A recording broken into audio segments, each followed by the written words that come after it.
ഇന്റർവ്യൂവിന്റെ videos അതിന്റെ photos ഇട്ടപ്പോൾ എനിക്ക് പേഴ്സണൽ മെസ്സേജ് ആയിട്ട് ചില കമന്റ്സിലും കണ്ടതാണ്. എൻ്റെ ഒരു ലുക്കും ഡ്രസ്സും ഭയങ്കര ഇഷ്ടമായിരുന്നു പറഞ്ഞു. ഡ്രസ്സ് ഞാൻ എടുത്തത് ഹെർഡേ എന്നാണ്. ആക്ച്വലി എൻ്റെ ഈ ബ്രൗൺ പാൻറ്റിന് സെയിം ഒരെണ്ണം ചേച്ചിക്ക് വാങ്ങിച്ചു കൊടുക്കാൻ പോയതാണ്. ചേച്ചിക്ക് എന്നിട്ട് എടുത്തത് ഈ ഒരു ക്രീം ഷർട്ട് ലൂസ് ബ്രൗൺ പാൻറ്റുമാണ്. എനിക്ക് ഈ ഒരു ടോപ്പ് കൊടുത്തു. ലുക്കിനായിട്ട് പ്രത്യേകിച്ച് ഒന്നുമില്ല, നമ്മുടെ സ്ഥിരം ആൾക്കാർ തന്നെ. ആദ്യം എടുത്തത് ഫേസസ് കാൻഡിയുടെ സ്ട്രോപ്പ് ക്രീം, ഒരു ബേസ് പോലെ ഇട്ട് കൊടുക്കാം കേട്ടോ, ഫുൾ ഫേസ്. ഇതിനകത്ത് ഹൈലൂറോണിക് ആസിഡും ഷിയ ബട്ടറൊക്കെ ഉള്ളതുകൊണ്ട് തന്നെ നല്ല രീതിയിൽ ഹൈഡ്രേറ്റ് ആവാനും ഒരു ഇൻസ്റ്റന്റ് ഗ്ലോ തരാനൊക്കെ സഹായിക്കും കേട്ടോ.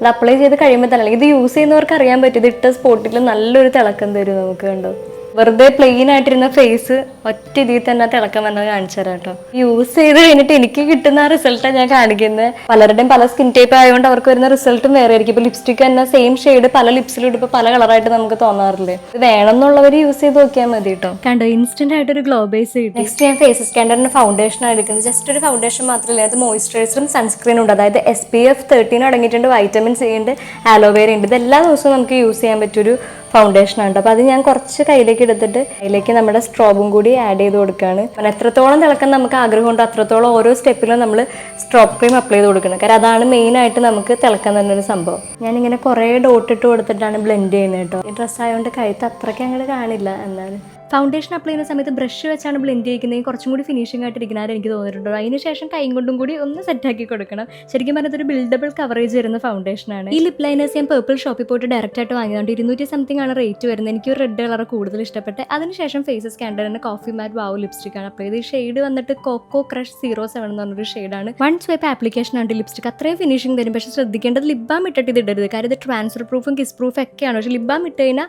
അതിന്റെ ആ ഒരു ടെക്സ്ചർ ആണ് ഇത് പടരാനായിട്ടുള്ള ചാൻസ് ഉണ്ട്. അല്ലെങ്കിൽ ഈ സംഭവം സെറ്റാണ്. അതിനുശേഷം ഹൈലൈറ്റർ ആയിട്ട് ഞാൻ ഒന്നും കൂടി സ്ട്രോപ്പ് ക്രീം അപ്ലൈ ചെയ്ത് കൊടുത്ത് ആ തിളക്കം കണ്ടു. ശരിക്കും നേരിട്ടാണ് ഇതിനേലും നല്ല തിളക്കം ഉണ്ടായിരുന്നു കേട്ടോ. അപ്പോഴൊരു കാര്യം വിട്ടോ, ലിപ്സ്റ്റിക് കൊണ്ട് സാധാരണ ബ്ലഷും കാര്യമൊക്കെ ഇറങ്ങില്ല. അപ്പോൾ ഈ പ്രാവശ്യം സ്ട്രോപ്പ് ക്രീം ഇട്ടതിന് ശേഷം ലിപ്സ്റ്റിക് കൊണ്ടുള്ള ബ്ലഷും കാര്യങ്ങളൊക്കെ ഇട്ട് കൊടുത്ത് എന്തായാലും ഫൈനൽ ലുക്ക് എനിക്ക് ഒരുപാട് ഇഷ്ടപ്പെട്ടു. സോ ഈ 3 പ്രൊഡക്റ്റ് ഉപയോഗിച്ചിട്ടാണ് കേട്ടോ നമുക്ക് ഇത്രയും ഗ്ലോ കിട്ടിയത്. ഇതിൽ ഗ്ലോയുടെ മെയിനാണ് നമ്മുടെ സ്ട്രോപ്പ് ക്രീം തന്നെയാണ് കേട്ടോ. അപ്പോൾ വേണമെന്നുള്ളവർക്ക് ഉപയോഗിച്ച് നോക്കണം. ഇഷ്ടമുള്ളവർക്ക് ഞാൻ ഇവരെ ടാഗ് ചെയ്തിട്ടുണ്ട്. പിന്നെ Flipkart, Amazon, Nykaa and purple.com നിങ്ങൾക്ക് ഡയറക്റ്റ് ആയിട്ടും പർച്ചേസ് ചെയ്യാം. ഏത് മേക്കപ്പ് ആണെങ്കിലും ഒരു 10 മിനിറ്റ് ഒക്കെ കഴിയുമ്പോൾ ഒരു പ്രത്യേക തിളക്കം നമ്മുടെ സ്കിന്നായിട്ട് കറക്റ്റ് ആയിട്ട് അത് സെറ്റ് ആകും. അപ്പോഴാണ് നമുക്കത് ഭയങ്കരമായിട്ട് ഇഷ്ടപ്പെടുന്നത്. കണ്ട് ഇപ്പോൾ ഇട്ടേലും കൂടുതൽ ആ സ്പോട്ടിലുള്ളതിനും കൂടുതൽ ഗ്ലോയും ഒരു ഫിനിഷിംഗ് ഒക്കെ കുറച്ച് കഴിഞ്ഞിട്ട് നമുക്ക് തോന്നും. ഇത് എൻ്റെ പേഴ്സണൽ അഭിപ്രായമാണ്. വേണമെന്നുള്ളവർ ട്രൈ ചെയ്ത് നോക്കാം. ആക്ച്വലി ഇന്റർവ്യൂവിൻ്റെ കുറേ പാർട്സ് ഇനിയും പോസ്റ്റ് ചെയ്യാനുണ്ട്. പക്ഷേ ഞാൻ തന്നെ ഇരുന്ന് എഡിറ്റ് ചെയ്യാനുണ്ട്. ലോങ് വീഡിയോസ് ആയതുകൊണ്ട് ഫോണിൽ സപ്പോർട്ട് ചെയ്യാത്ത വലിയ ഇഷ്യൂസ് ഉണ്ടായിരുന്നു. ഞാൻ ഫോണിൽ എഡിറ്റ് ചെയ്യുന്നത്. അപ്പോൾ അത് വേഗം റെഡിയാക്കിയിട്ട് പോസ്റ്റ് ആക്കുന്നതാണ്.